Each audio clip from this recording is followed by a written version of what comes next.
madaxweynaha noogu dambeeya maanta waxaan codsannay inaanu helno ama ay noo oggolaato dowladdeennu maadaama hiiraan uu ka mid yahay 8 gobol ee dalka inna laga dabageeyo gobollada kale oo hiiraan 2 qodob loo dhigo iyo in ayagiina loo soo celiyo Soomaali ay wax ku qaybsato 8 gobol waa qodobka labaad gobolkan dagaalo badan ka dhacay oo qabaa'il ah oo kala duwan waxaanu codsannay inaanu helno ama dowladdu noo oggolaato dib u heshiisiin si khilaafkii dhexmaray qabaa'ilada kala duwan looga bogsado markii khilaafkaas la dhameeyo oo dadku isdhexmarana oo tala guud isugu yimaado iyo wax wada qabsi nasiib darro taasuna ma dhicin qodobkii saddexaad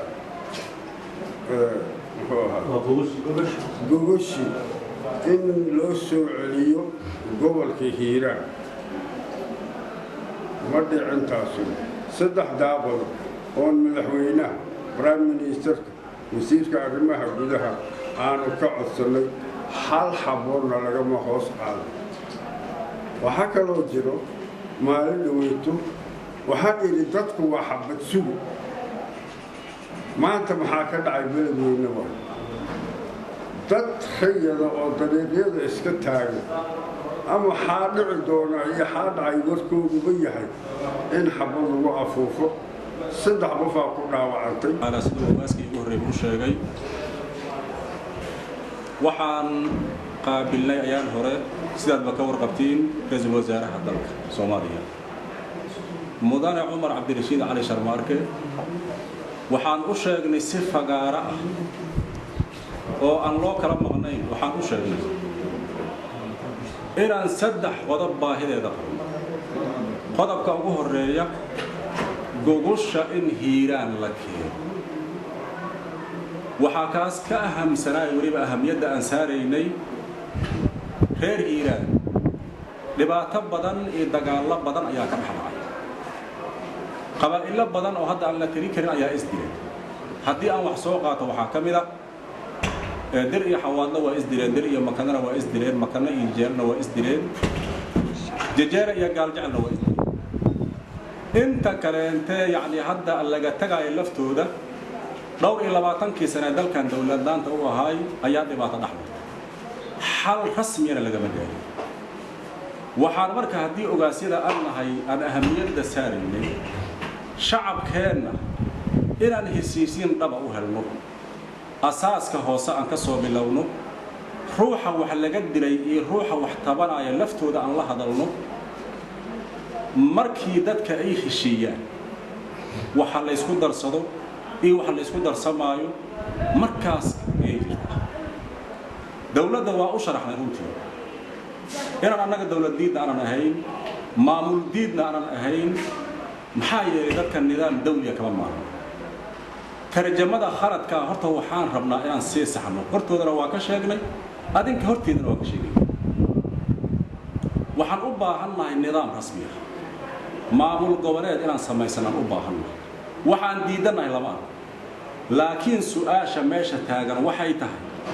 war dadkii aan heshiisiino khaladka ku jira in laga soo jawaabo dadkii aan heshiisiin oo aan beelbeel u heshiisiin gogushii nabadeed noo fura ayaa ra'iisul wasaaraha iyo wasiirka arrimaha gudaha ku warcad kamaanan helin arrintaasi sidaas mugdigay ku dhamaatay saaka waxaan la kulannay madaxweynaha maanta dan aan joogo arrintii haddana intii aan u sheegnay waxaan dhacday markii annaga shacabkeena wada ilaa 400 ayaa meeshii tagnay rabitaanka shacabka si loo dhageysto arrintaasi ma suuroobin runtii maxaa yeelay caqabado badan aan naga hor yimid ilaa markii dambe 3 diina kaliya madaxweynaha la shirin waa iska aqbal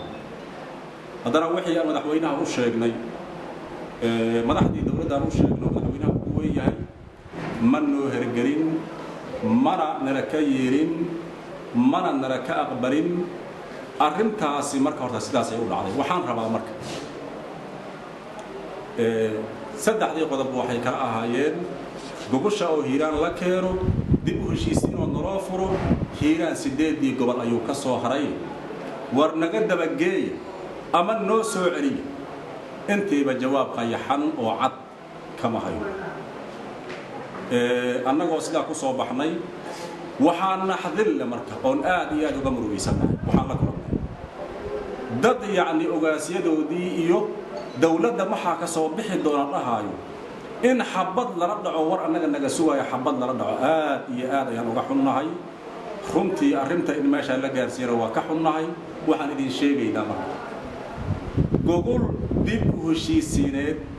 ayaan maantay ku dhawaaqaynaa waxayna furmaysaa bishan hadda aan ku jiran lama rabeetan soo socota afarteeda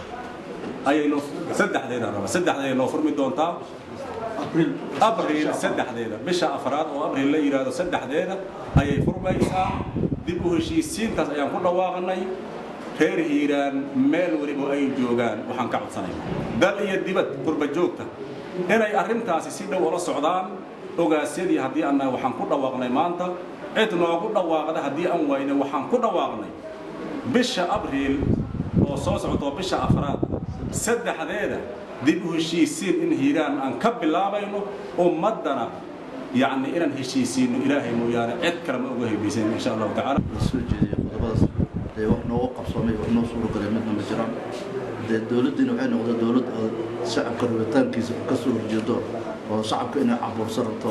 oo shacabku waxay rabaan aan ogoleen ay dawladda noqotay waana ku xunnaa nasiib darra ayaan u aragnaa wixii hiiraan sheegto ku abtirsado gudaha dibaddana waxaan ku codsanaynaa inay shirkaas dib u heshiisiinta inay kaalinta doorka kule ka qaataan oo hiiraan wuxuu noqday cidna uma maqan ceelna uma qorno reer hiiraan ay noqdeen reer hiiraano waxaan idin sheegaynaa inaan dawlad oo reer hiiraan rabto inaysan jirin inay dadka isku diraan oo dadka ka qaybiyaan bay dawlad ay ku tahay marka waxaan sheegaynaa in